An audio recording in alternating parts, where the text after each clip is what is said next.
Hello, എല്ലാവർക്കും സുഖമല്ലേ? ഇന്ന് ഞങ്ങളെങ്ങനെയാണ് ഇഞ്ചി നടുന്നതെന്ന് കാണിക്കുക. അത് ഗ്രോ ബാഗിലാണേ. നമ്മളിവിടെ ഗ്രോ ബാഗിലും മണ്ണിലും നടാറുണ്ട്. മണ്ണിൽ നടുമ്പോൾ ഇവിടെ ആണെങ്കിൽ മണ്ണെന്ന് പറഞ്ഞു കഴിഞ്ഞാൽ മണ്ണെടുത്ത സ്ഥലമാണ്.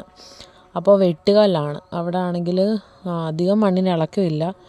അത് നട്ട് കഴിഞ്ഞാലും കുറച്ച് നാൾ കഴിയുമ്പോഴത്തേക്കും ഇത് നല്ലപോലെ പൊടിഞ്ഞു പോകും ചൂടുകൊണ്ട്. അപ്പോൾ നമ്മൾ കുറച്ച് മണ്ണിലും കുറച്ച് നമ്മൾ ഗ്രോ ബാഗിലുമാണ് നടുന്നത്. ഇത് കുറച്ചേ കാണിക്കുന്നുള്ളൂ, കുറച്ചധികം നട്ടിട്ടുണ്ട്. അപ്പോൾ നമ്മളിന്ന് ഇഞ്ചി എങ്ങനെയാണ് നടുന്നതെന്ന്, ഗ്രോ ബാഗിൽ എങ്ങനെയാണ് നടുന്നതെന്ന് കാണിക്കാം. ആണെങ്കിൽ നമ്മൾ ഈ മണ്ണെന്ന് പറയുന്നത് ഒരു 15 ദിവസം കുമ്മായി ഇട്ട് ട്രീറ്റ് ചെയ്ത മണ്ണാണ്. മണ്ണിലോട്ട് നമ്മൾ ചാണകപ്പൊടി, വേപ്പിൻ പിണ്ണാക്ക്, കരിയില കമ്പോസ്റ്റ് എല്ലാം കൂടെ കൂട്ടി യോജിപ്പിച്ചിട്ട് നമ്മൾ ഗ്രോ ബാഗിൽ ആദ്യം കരിയില നിറച്ച് വെക്കും. ആ കരിയില നിറച്ച് വെച്ചതിനകത്തോട്ട് ഈ ട്രീറ്റ് ചെയ്ത മണ്ണ് നമ്മളിടും. ഈ പോട്ടി മിക്സ് നമ്മളിട്ടിട്ട് അതിനകത്തോട്ട് ഞങ്ങൾ നടുന്നത് മുളപ്പിച്ചിഞ്ചിയാണേ.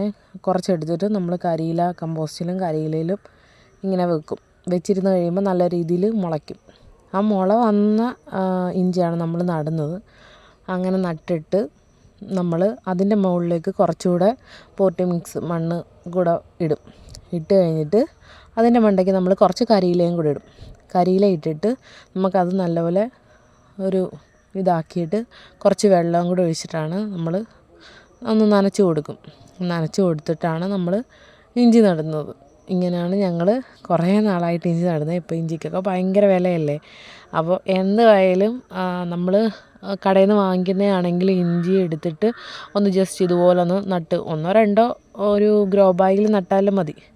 നല്ല നമുക്ക് കുറച്ച് നാളത്തേക്ക് യൂസ് ചെയ്യാനൊക്കെ ഇഞ്ചി ആവശ്യത്തിന് നമുക്ക് കിട്ടുമല്ലോ. എല്ലാവരും അങ്ങനെ ഒന്ന് നട്ട് നോക്കണം. നമ്മൾ വെളിയിൽ നിന്നൊക്കെ വാങ്ങിക്കുമ്പോഴും നമ്മൾ നടുന്നതും തമ്മിൽ ഒരുപാട് ഡിഫറൻസ് ഉണ്ട്. അപ്പോൾ നമ്മൾ സ്വന്തമായിട്ട് നട്ട് ഒരു സംഭവം നമുക്ക് കിട്ടുമ്പോൾ അത് നല്ല നമുക്കൊരു സന്തോഷമുണ്ട്. നമുക്ക് വീട്ടിൽ തന്നെ ഉണ്ടാക്കാം എന്ന ഒരു രീതിയാണല്ലോ. അത് എല്ലാം കൊണ്ടും നല്ലതാണല്ലോ. അപ്പോൾ ഇങ്ങനെ ഒന്ന് പരീക്ഷിച്ച് നോക്കൂ. അല്ലേ പൊതുവേ എല്ലാവരും ഇങ്ങനെ ആയിരിക്കും ചെയ്യുന്നത്. ഞാൻ ചുമ്മാ നിങ്ങൾക്ക് അറിഞ്ഞിരിക്കാൻ വേണ്ടി, അറിയാത്തവർക്ക് അറിഞ്ഞിരിക്കാൻ വേണ്ടി കാണിച്ചതാണ്. Okay, bye by.